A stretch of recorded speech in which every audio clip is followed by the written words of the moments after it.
Tired of retyping the same quote details for every project? Clone any quote in Zoho Books with just 6 clicks. I'll show you exactly how to duplicate a quote, select the right project, and send it out, all in under a minute. Open Zoho Books in your browser. Go to the Sales module from the left sidebar. Click Quotes to see your list. Select the quote you want to clone. Click the 3-dot menu next to that quote. Choose Clone from the dropdown. In the Clone dialog, click Select a project. Choose Funnel Campaign from the list. With the project selected, click Save and Send.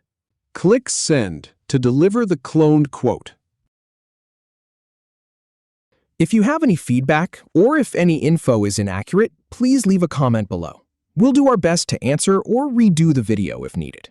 Thanks for watching.